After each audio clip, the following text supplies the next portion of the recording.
Obrigado, Senhor. Obrigado por mais uma reunião. Obrigado porque estamos iniciando uma nova série do Alimento Diário para sabermos qual é a nossa missão, que é edificar o corpo de Cristo. Senhor, abençoa a vida de cada irmão e de cada irmã. Senhor, nesta noite, abrimos nosso coração mais uma vez ao Senhor, para que o Senhor possa falar conosco, para que o Senhor possa nos encorajar a vivermos para o Teu reino, a sermos esses trabalhadores de última hora que tenham um coração de acordo com o Seu coração. Queremos amar a Sua volta, Senhor. Realmente nos tira de qualquer situação de passividade, para que possamos amar o Senhor de todo o nosso coração e ter a visão que o Senhor tem em relação ao senso de urgência para que o Teu corpo seja edificado. Senhor, nos lava, nos cura, nos direciona, nos abençoa. Precisamos de Ti, Senhor. O Senhor vem nos guiar a cada momento e dependemos do Teu guiar mais uma vez nesta noite. Ó Senhor Jesus, dependemos de Ti e dizemos que precisamos de Ti. Amém. Que o Senhor abençoe a todos nessa noite. O Senhor nos deu mais uma reunião pela Sua grande misericórdia. E se estamos aqui é porque o Senhor continua insistindo para que nós possamos ser vencedores, para que nós tenhamos a oportunidade de ouvir e praticar a palavra do Senhor. Estamos iniciando nessa noite uma nova série do Alimento Diário, uma série de mensagens sobre o livro de Efésios, cujo tema é Nossa Missão, a edificação do corpo de Cristo. Vamos falar junto esse tema, irmãos? Nossa missão, a edificação do corpo de Cristo. Nós temos uma missão aqui na terra, irmãos. Não somos cristãos soltos, vivendo por aí, apenas seguindo o nosso próprio caminho, mas nós somos membros do corpo de Cristo, e o Senhor quer edificar um corpo aqui na terra. Essa é a nossa missão. Então nós vimos durante um ano, acho que até um pouco mais, sobre o livro de Mateus. E o livro de Mateus, na verdade, introduziu o encargo de Efésios.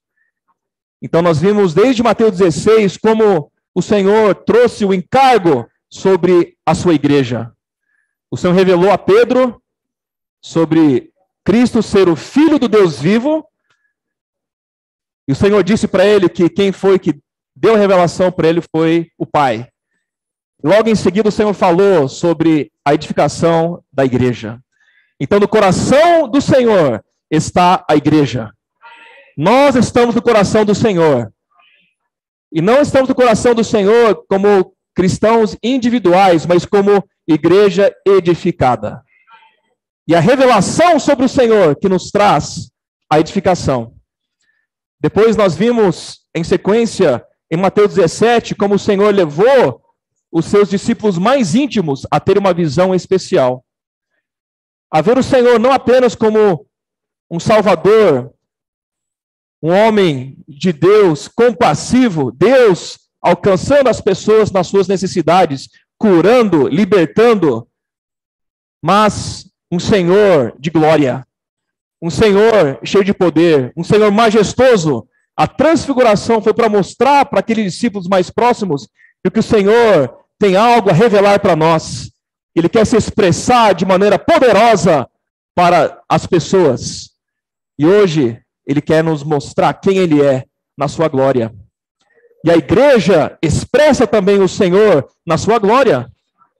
O corpo de Cristo expressa o Senhor no seu poder, na sua majestade. Nós temos que ser impactados com essa visão, irmãos. Se o Senhor para nós é apenas o Salvador, que nos cura, que nos perdoa, essa é uma experiência muito importante, essencial, é o primeiro passo.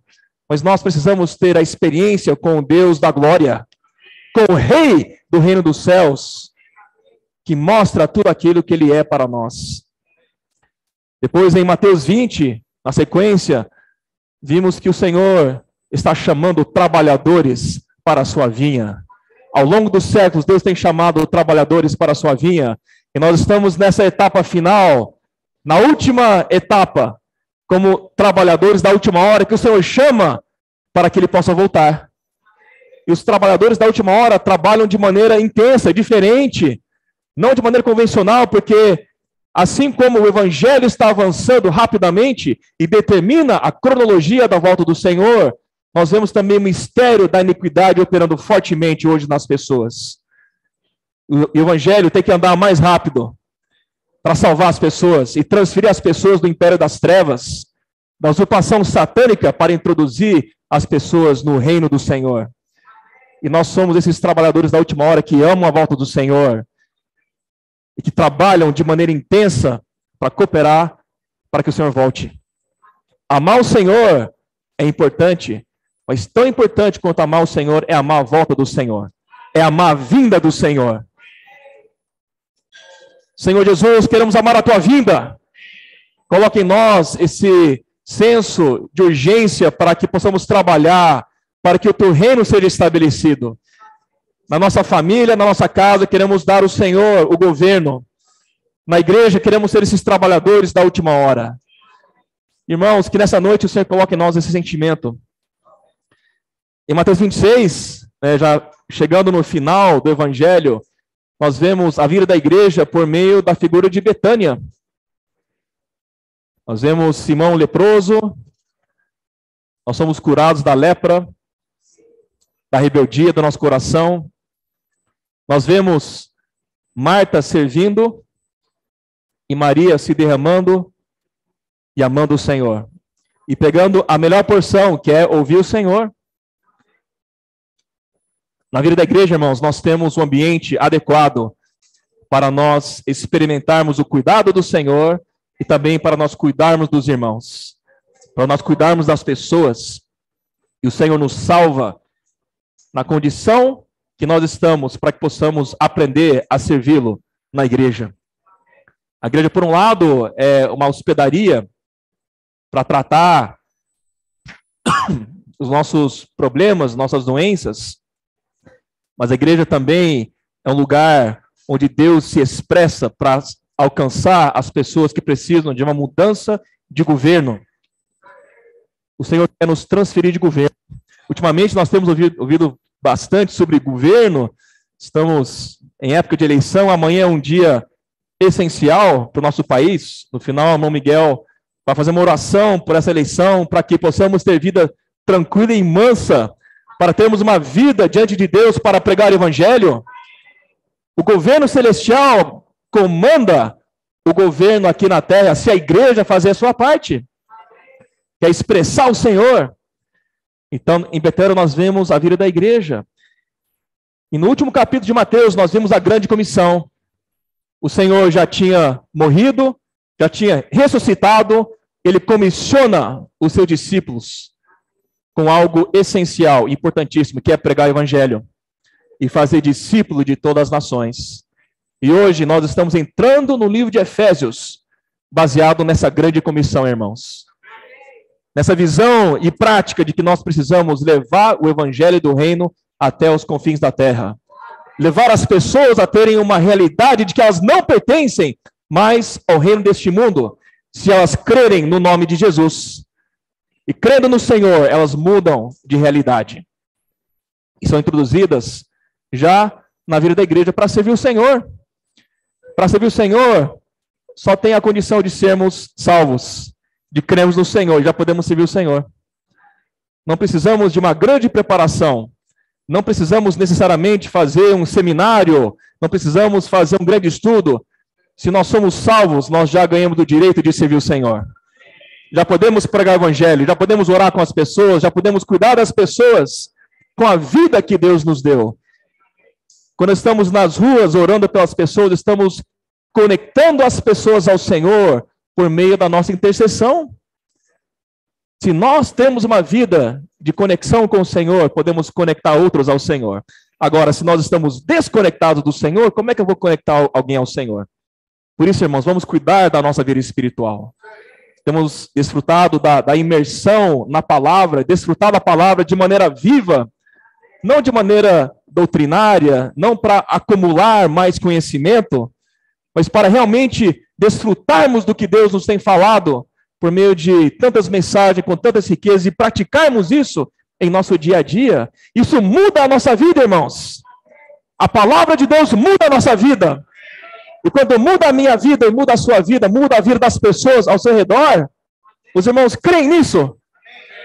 Louvado seja o Senhor. Então, ao entrar em Efésios, falando sobre a edificação do corpo de Cristo, estamos, na verdade, dando sequência ao que nós desfrutamos no livro de Mateus, sobre a volta do Senhor, sobre a vinda do Senhor e o evangelho do reino sendo pregado.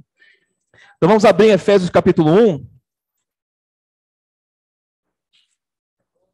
Efésios 1 é um capítulo maravilhoso, irmãos. Aqui no versículo 19 fala: e qual a suprema grandeza do seu poder para com os que cremos, segundo a eficácia da força do seu poder. Deus tem uma suprema grandeza de poder. O poder de Deus não é pequeno, o poder de Deus não é algo fraco, o poder de Deus é grande e tem uma supremacia. E o poder de Deus ressuscitou Cristo de entre os mortos. Segundo a eficácia da força do seu poder, o qual ele exerceu em Cristo, ressuscitando dentre os mortos. O maior poder é o poder que ressuscitou Cristo de entre os mortos. E esse mesmo poder também nos ressuscita, irmãos. A suprema grandeza do poder de Deus. Se você estiver morto nessa noite, meus irmãos, quer ser espiritualmente, às vezes até fisicamente está meio que morrendo, né? Saiba que Deus pode e vai te ressuscitar. Mas temos que exercitar nossa fé e crer na suprema grandeza do poder do Senhor.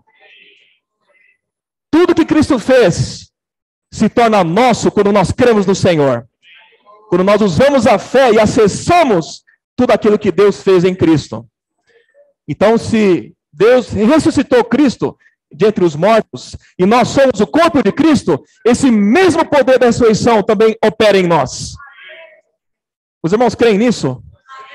Muitas vezes, irmãos, ao longo da minha vida, eu já passei por situações de morte, opressão, situação difícil, que afeta até nosso corpo físico. São aqueles efeitos psicossomáticos, né? Quando a gente está mal, aí o nosso psicológico fica ruim, aí o corpo começa a ficar ruim, mas graças ao Senhor, eu também pude ter a experiência de experimentar do poder da ressurreição. Meu irmão, minha irmã, nessa noite, se você estiver sofrendo a influência da morte, saiba que você precisa e pode experimentar do poder da ressurreição, porque existe uma suprema grandeza do poder de Deus. E o Senhor, quando foi ressuscitado após sua morte, que nos salvou, Deus o elevou, o Senhor ascendeu e hoje está à destra de Deus Pai. Está à direita de Deus Pai. Os irmãos lembram quando Estevão foi martirizado? E aí ele viu os céus abertos e viu o Filho do Homem de pé, à destra de Deus Pai? Esse é nosso Senhor. Veio numa condição de humildade total, se esvaziou. Em Filipenses nós vemos isso. Se esvaziou, não teve uma vida de ser honrado, não teve uma vida fácil, porque Deus escolheu fazer Cristo passar por uma vida de extremo sofrimento. E na sua morte redentora, Ele nos salvou. Mas a prova que Deus aceitou a obra de Cristo foi o fato que Ele ressuscitou ao terceiro dia. E Deus ascendeu Ele, e hoje está à destra de Deus Pai. Mas Ele também está dentro de mim e dentro de você. E nós somos o corpo de Cristo. Ou seja, onde o Senhor está? Está aqui, irmãos. Está nas ruas quando estamos pregando o Evangelho. Está na sua casa quando você ora por seu marido para salvá-lo. Nós estamos aqui como corpo de Cristo, experimentando dessa suprema grandeza do poder de Deus. Isso é algo maravilhoso que tem que impactar a minha vida e a sua vida, meus irmãos. Então, nós não precisamos viver uma vida de passividade, de superficialidade, uma vida miserável, uma vida de mendigo espiritual. Tudo que nós precisamos, nós temos no Espírito. Nós temos porque o Senhor nos deu como herança tudo aquilo que Ele é e tudo aquilo que Ele conquistou. E aí no versículo 20 fala, esses versículos 20 e 21 são maravilhosos. Na verdade, todo o livro de Efésios é maravilhoso, irmãos. Quero sugerir para os irmãos se aprofundarem durante esse semestre no desfrute vivo dessa palavra de Efésios, fazendo imersão tanto nos versículos quanto nas mensagens da conferência, porque isso nos salva e nos transforma, muda a nossa vida e nos leva a praticar o que Deus quer que a igreja pratique nesses tempos finais, o qual exerceu ele em Cristo, ressuscitando dentre os mortos, fazendo-o assentar à sua direita nos lugares celestiais, acima de todo principado e potestade e poder e domínio e de todo nome que se possa referir, não só no presente século, mas também no vindouro. O Senhor está acima de toda autoridade, irmãos. Nesse mundo espiritual existem principados e potestades. Satanás e seus anjos caídos, junto com os demônios, hoje exercem uma autoridade espiritual, usurpando o governo de Deus, para que esse governo humano e satânico mate as pessoas, levem eles a rebelar contra Deus. Mas quando o Senhor ressuscitou, cumpriu a sua obra, cumpriu a comissão que o Pai deu para ele, Deus colocou ele acima de toda autoridade. Não precisamos temer Satanás, irmãos. Não precisamos temer nenhuma autoridade maligna espiritual, porque o Senhor já venceu todas as coisas.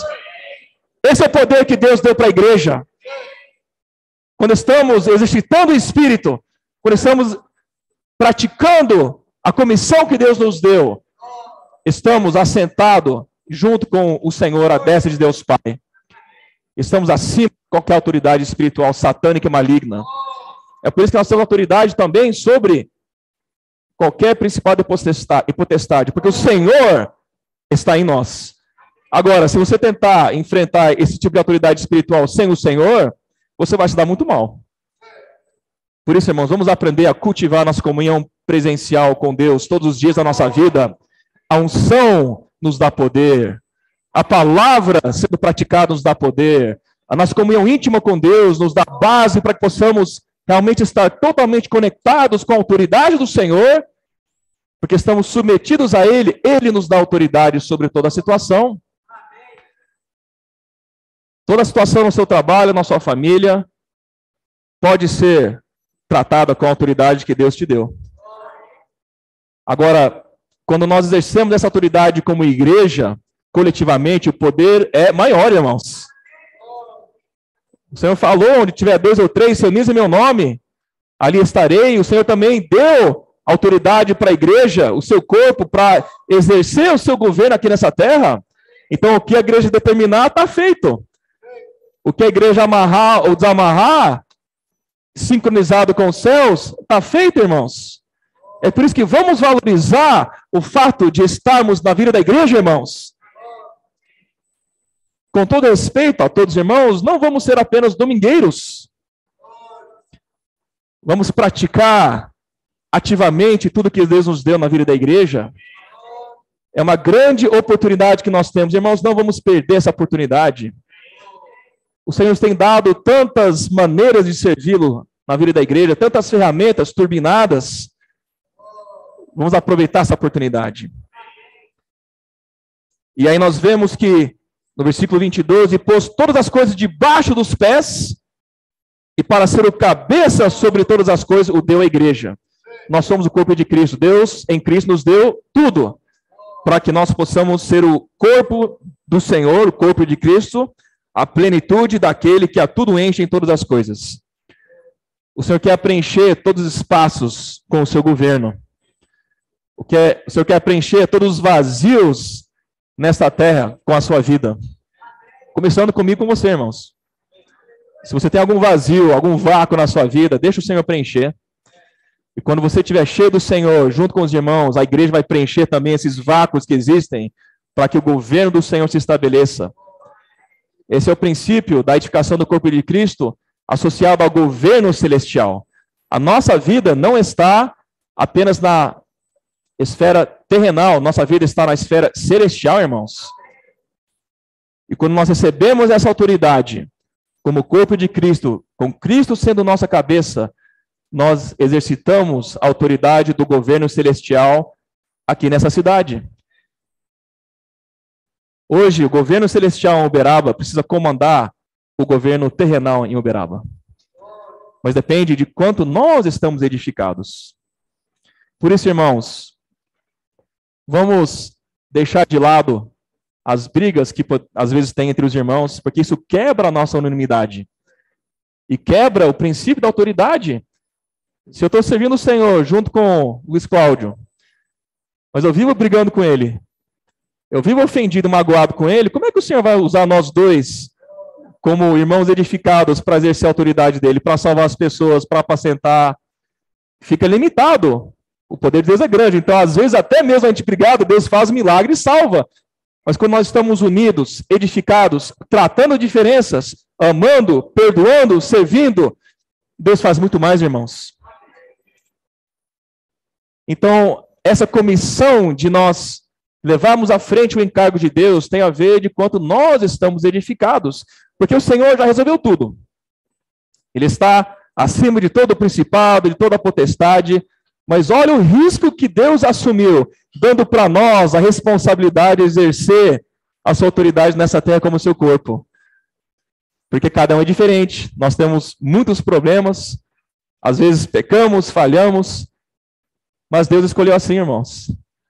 Esse é um grande mistério, de porque Deus escolheu a nós, pecadores redimidos, para exercer essa missão de trazer o reino de Deus de volta para essa terra que foi usurpada por Satanás, seu inimigo. E aí nós vemos a importância da edificação do corpo de Cristo. Então, nós vemos duas linhas paralelas de edificação nessa terra. Duas obras. Uma obra é a obra comandada por Satanás. Satanás também está fazendo a sua obra. Satanás também está edificando algo. Vamos abrir em Gênesis 10.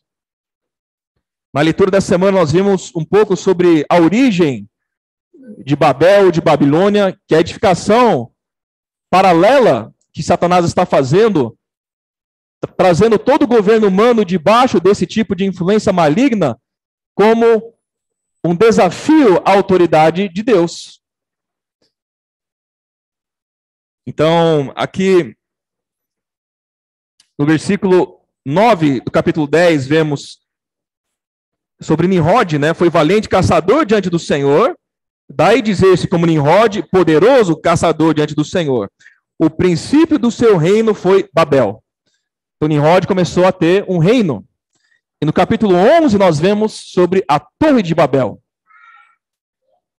A Torre de Babel mostra o coração do homem querer estabelecer seu próprio governo, declarando a sua independência de Deus, se desassociando de Deus para que o nome do homem se torne célebre, para que o nome do homem se torne grande. No versículo 4, do capítulo 11 diz: vinde, edifiquemos para nós uma cidade, uma torre, cujo topo chegue até os céus, e tornemos célebre o nosso nome, para que não sejamos espalhados por toda a terra. Bom, nós sabemos o que aconteceu, Deus espalhou todo mundo, gerou uma bagunça da língua, para não gerar uma situação de rebelião aberta, mas hoje Babel continua sendo edificado. Olha para a situação do mundo. E principalmente nos tempos finais, nós vemos cada vez mais uma rebelião aberta à palavra de Deus, uma desvinculação total de tudo que vem da Bíblia, para preparar o ambiente para que o mistério da iniquidade seja plenamente estabelecido, para que o anticristo venha. Anticristo. Tudo que é contra Cristo. Cristo se submeteu à vontade de Deus Pai. Satanás se rebela contra Deus. Os seguidores, discípulos de Cristo, tomam a cruz e seguem o Senhor. Os seguidores de Satanás desafiam a autoridade de Deus, fugindo de tudo aquilo que está estabelecido como princípio na Bíblia. É essa a realidade que nós enxergamos hoje, irmãos. Então, o nosso coração em relação às pessoas não pode ser apenas de ter discernimento e julgar sobre isso, mas ter amor e sentir a misericórdia de Deus pelas pessoas, para que elas possam ser salvas dessa situação de usurpação e de morte, irmãos. Por isso que é muito fácil nós ficarmos criticando tudo que nós vemos por aí. O mundo está difícil, olha só, tá bom, mas qual que é seu papel como igreja? É pregar o evangelho. É transferir as pessoas desse sistema satânico que está matando as pessoas para trazer elas debaixo da abençoada autoridade divina. Esse é o papel da igreja, irmãos. Esse é o papel da igreja. Então, nesse final dos tempos, o mistério da iniquidade está acelerando e nós vemos cada vez mais coisas piores em relação a deturpar totalmente aquilo que Deus estabeleceu na sua palavra. Em Daniel 2, nós vemos a grande estátua de Nabucodonosor, né?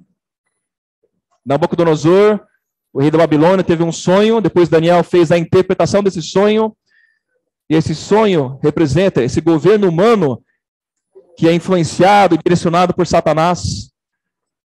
Mas nós vimos também que algo aconteceu no final desse sonho, que mostra o que vai acontecer agora no final. Daniel capítulo 2, versículo 34.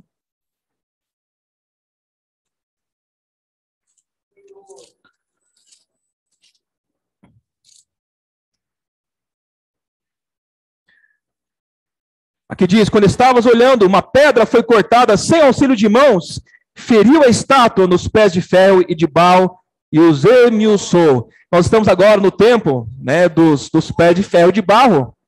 O cenário geopolítico está se preparando para a vinda do anticristo. A continuação do Império Romano nos dias atuais gera esses reinos, essa mistura, né, do barro com o ferro, mas essa pedra foi cortada sem auxílio de mãos e feriu a estátua nos pés. Essa pedra é Cristo como a igreja edificada, irmãos. É o governo celestial dando fim a esse governo humano usurpado por Satanás. Então foi juntamente esmiuçado o ferro, o barro, o bronze, a prata e o ouro, os quais se fizeram como a palha das eiras no estio, e o vento os levou, e deles não se viram mais vestígios. Mas a pedra que feriu a estátua se tornou uma grande montanha que encheu toda a terra. É a plenitude. O Senhor quer encher toda essa terra, irmãos. E a boa notícia que eu vou falar para vocês é que nós fazemos parte dessa pedra, irmãos. Nós fazemos parte desse governo celestial que vai tomar de volta essa terra para o Senhor. E o Senhor vai devolver essa terra para Deus Pai. Então a igreja edificada exerce esse papel de trazer o reino de Deus para essa terra, o reino dos céus. Os irmãos, fiquem encorajados com esse encargo, irmãos. Nós não somos qualquer um perdido por aí. Deus nos resgatou para essa missão maravilhosa. Como igreja, nós temos autoridade para edificar e para trazer o governo celestial. E aí, da mesma maneira que nós vemos essa grande estátua, né, da Babilônia, Babel, Torre de Babel, nós vemos também em Apocalipse 21, a edificação de Deus, a cidade santa, a Nova Jerusalém, o governo celestial definitivo, cumprindo o plano de Deus, que é que o homem e ele sejam um só, para cumprir o plano de Deus. Apocalipse 21, capítulo 1 a 3, fala, vi novo céu e nova terra, pois o primeiro céu e a primeira terra passaram e o mar já não existe. Vi também a cidade santa, a Nova Jerusalém, que descia do céu da parte de Deus, ataviado como noiva adornada para o seu esposo. A igreja também é noiva de Cristo. Para casar com o Cordeiro, nós estamos sendo preparados como noiva de Cristo. Sendo lavado pela palavra, sendo santificado pela palavra. E é essa edificação que Deus está fazendo, nós estamos participando dela. Então ouvi grande voz vinda do trono, dizendo, eis o tabernáculo de Deus com os homens. Deus habitará com eles, eles serão povos de Deus, e Deus mesmo estará com eles. Então, de qual edificação você quer participar, irmãos? Babel, Babilônia? Ou a igreja governo celestial, a cidade santa e Nova Jerusalém? Essa pergunta temos que nos fazer todos os dias. Porque mesmo sendo salvos, mesmo sendo regenerados, só o fato de não fazermos nada já nos deixa ali passivamente deixando que Satanás opere por meio da Babilônia. Mas quando nós usamos o nosso espírito, quando nós somos obedientes à palavra, praticamos tudo aquilo que Deus está nos mostrando, servindo na vida da igreja, pregando o evangelho, cuidando dos irmãos, nós estamos edificando a igreja e contribuindo ativamente para estabelecer o governo celestial. Até o ponto que o Senhor vai olhar para a sua igreja, eu acho que agora está pronta. E aí o Senhor volta. Essa é a nossa esperança, irmãos. Encontrar o Senhor vivo ainda. Os irmãos têm essa percepção? De que nós temos o privilégio, se nós formos fiéis, se nós formos obedientes, nós formos esses trabalhadores da última hora, antes de nós partirmos fisicamente, de vermos a segunda vinda de Cristo e sermos arrebatados? Isso precisa nos motivar, irmãos. Todas as manhãs quando a gente acorda, isso precisa nos motivar. E aí nós vemos de maneira prática, como é que nós edificamos? Como nós servimos na igreja?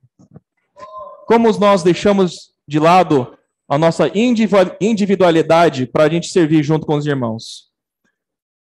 Primeiro, irmãos, nós temos que entender de que a base para o nosso serviço é o próprio Senhor que morreu e ressuscitou por nós. Ele derramou sangue e água. O sangue nos redimiu, a água nos trouxe a vida divina. Então, a nossa base é, Senhor, eu quero sempre valorizar a redenção que o Senhor fez por mim. Eu sempre quero depender da tua vida. Porque tudo que fizermos na vida da igreja, sem o sangue do Cordeiro e sem a vida de Cristo, é obra natural, que não vai servir para edificação. Podemos até ser muito capazes, mas se nós não servirmos pela vida de Cristo em nós, pode ser algo que Deus não aprove. Podemos fazer muitas coisas, mas se nós estivermos com uma vida inadequada do ponto de vista da nossa consciência, Deus também não vai aceitar.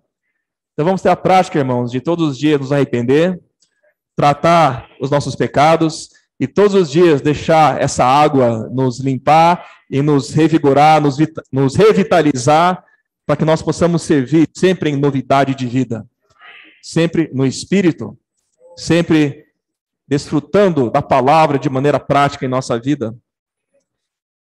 E quando o Senhor fala, fazei discípulo de todas as nações, essa é a autoridade que o Senhor dá para a igreja, pregarmos o evangelho e transferirmos as pessoas para o governo do Senhor. E fala sobre praticar tudo aquilo que o Senhor falou. Nós temos a palavra que é do bom depósito, que é a palavra da Bíblia, é a palavra Logos. Nós temos que ler a Bíblia, irmãos, temos que todos os dias, né, nos encher da palavra, mas também temos a palavra rema, que é a palavra instantânea, a palavra para hoje.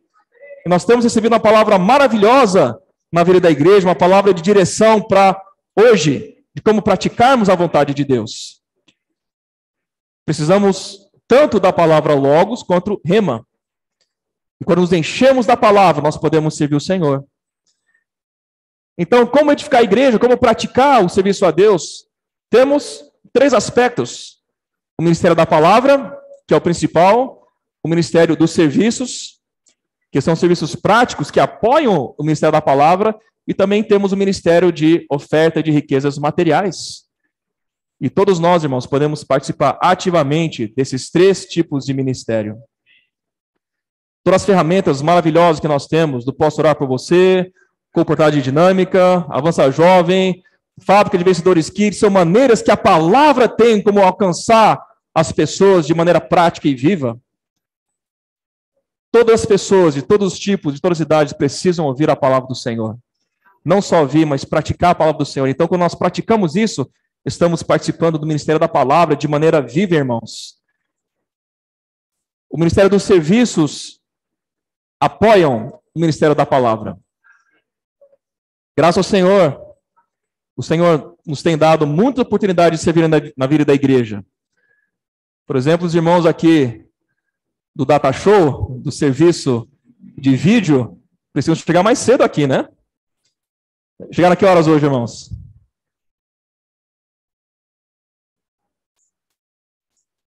5:45. Também teve reunião de adolescentes e jovens, né? Então, é um serviço prático. Se não houvesse os irmãos aqui para servir, como é que a palavra seria transmitida? Queria dar um abraço para os irmãos que estão nos acompanhando aí, pelo Zoom, estão nos acompanhando? Vocês estão desfrutando do serviço dos irmãos que estão aqui no Data Show. Porque o Ministério dos Serviços apoia o Ministério da Palavra. E o dinheiro, irmãos? E as ofertas? Deus precisa de dinheiro? O que os irmãos acham? Deus não é rico? Será que Deus precisa do meu dinheiro?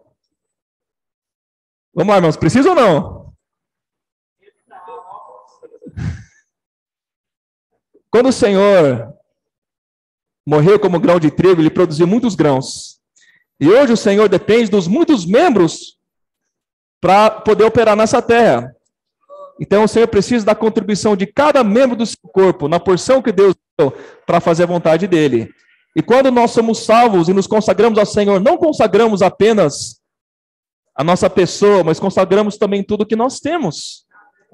A minha casa, meu emprego, a minha família, meu salário, tudo que eu tenho é do Senhor. A consagração não é pela metade, irmãos. Senhor, eu te entrego a minha família, mas o dinheiro é meu. Alguém já fez essa oração? Talvez não, mas lá no fundo, talvez o sentimento fosse esse, né? Senhor, eu te entrego a resolução de todos os meus problemas. Mas quando eu quero fazer uma coisa que o Senhor não quer, me deixa em paz, Senhor. A consagração é total, irmãos. Quando nós fomos comprados pelo sangue do Senhor, quando fomos salvos, todo o nosso ser é do Senhor. Por isso que Romanos 12:1 fala sobre oferecer nosso corpo como um sacrifício vivo, santo e agradável a Deus. Que é, né, o nosso culto racional, ou seja, é devido nos entregarmos ao Senhor. Nosso espírito precisa estar forte, no zelo não sejais remissos, nossa mente precisa estar renovada, mas tudo que somos e temos, que podemos praticar através do nosso corpo, também são um sacrifício, irmãos. A família que Deus te deu, Deus te deu. Os recursos financeiros que Deus te deu, foi Deus que te deu. A nossa origem é o Senhor. Não somos filhos do Senhor? Agora, como pai, eu vejo meus 2 filhos, e eu vejo como eles são dependentes de mim, ainda, né? Minha expectativa é que com o tempo eles sejam menos dependentes de mim e da Mariana. Mas me leva a entender um pouco mais do coração de Deus. O Senhor quer que nós dependamos totalmente dEle. Mas conforme nós vamos crescendo, Ele nos vai dando responsabilidade, vai nos dando função. Por exemplo, uma das coisas que meus filhos já conseguem fazer sozinhos é se alimentar sozinhos. De vez em quando a gente precisa forçar, né, fazer aviãozinho, né, dar comidinha na boca, mas 80% do tempo eles comem sozinhos. Ainda comem com a mão ainda, colher cai tudo, jogam um garfo no outro, mas eles conseguem pelo menos se alimentar sozinhos. Então, irmãos, quando nós falamos sobre nossos serviços na vida da igreja, o Senhor também quer que nós ofereçamos tudo o que nós somos para que Ele nos use para edificar a sua igreja. E é algo que acontece de maneira espontânea, de maneira viva, inclusive nas ofertas. Então, para completar de maneira prática essa mensagem, eu queria falar um pouquinho sobre a parte prática das ofertas. Eu queria falar de 2 princípios. O primeiro princípio está em 2 Coríntios 9:7. Vamos abrir.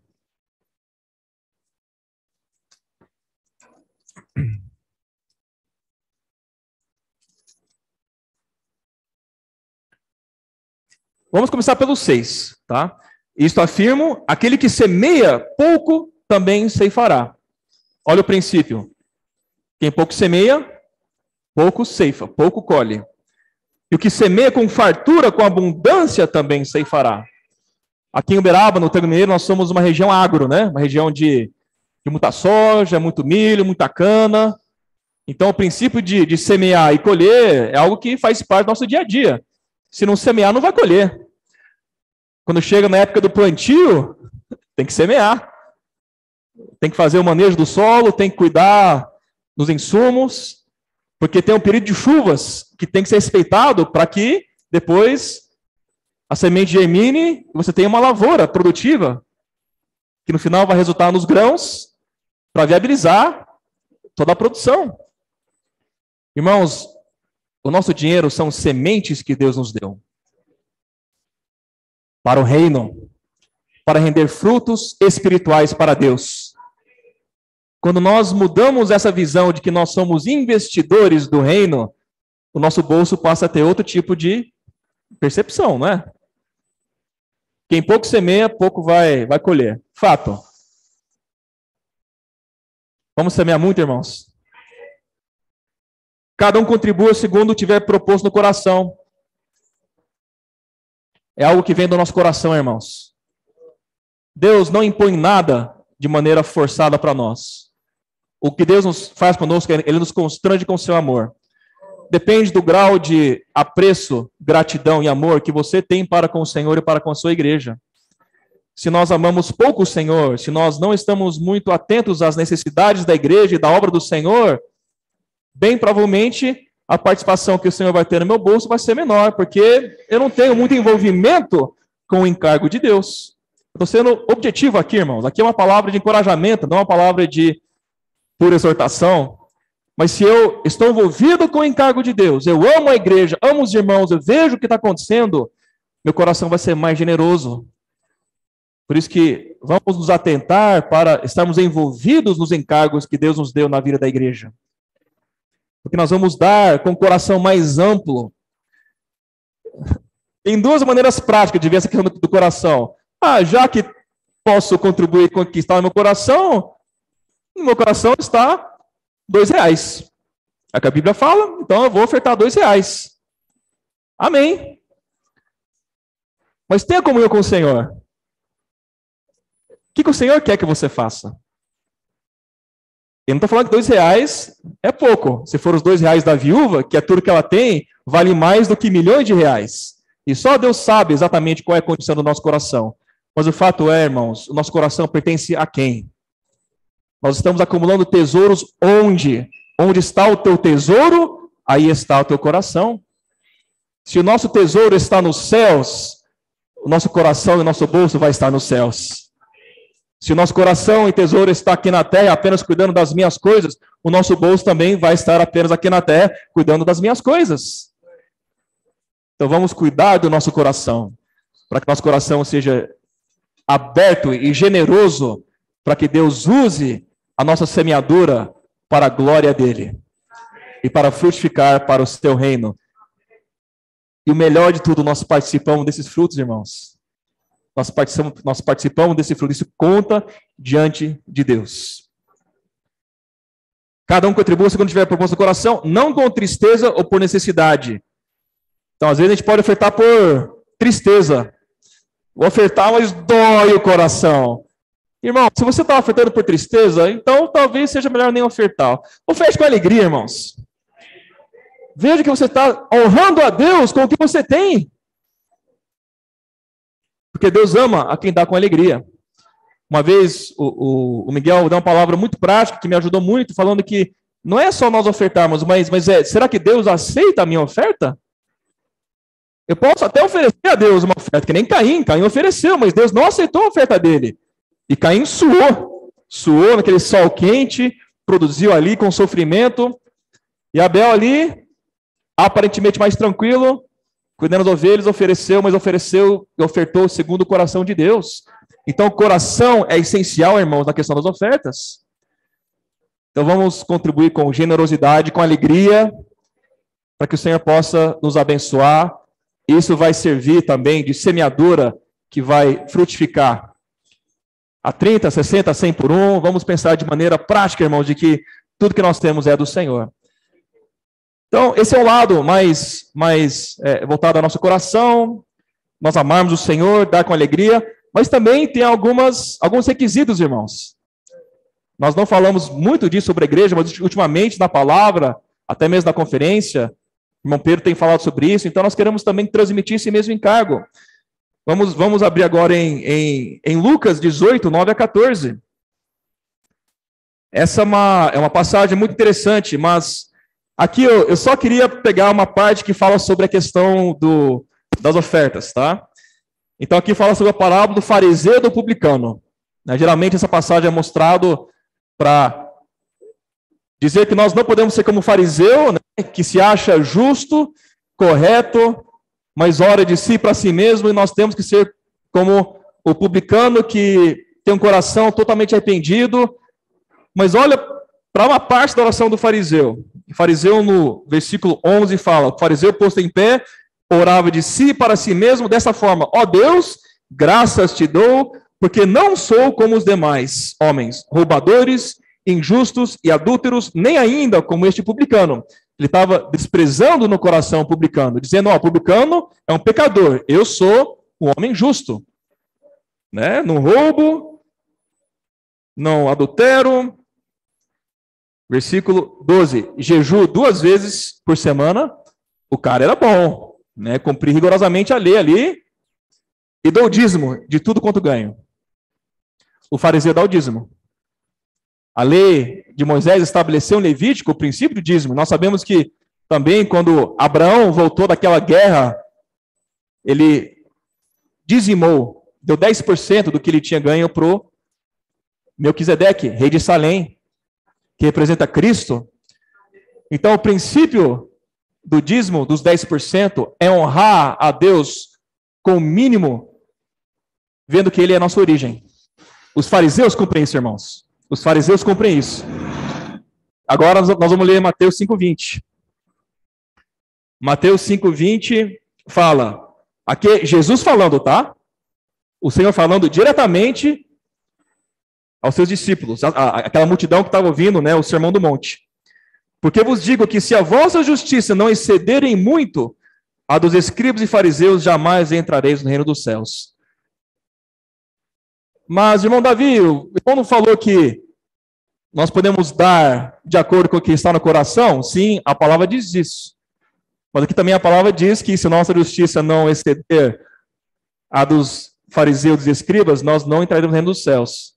Então, irmãos, nosso coração precisa ser um coração adequado diante do Senhor, para que nós ofertemos de maneira generosa, mas sabendo que tudo que nós temos é do Senhor, mas de maneira prática, pelo menos 10% é o que Deus pede para que nós possamos honrá-lo.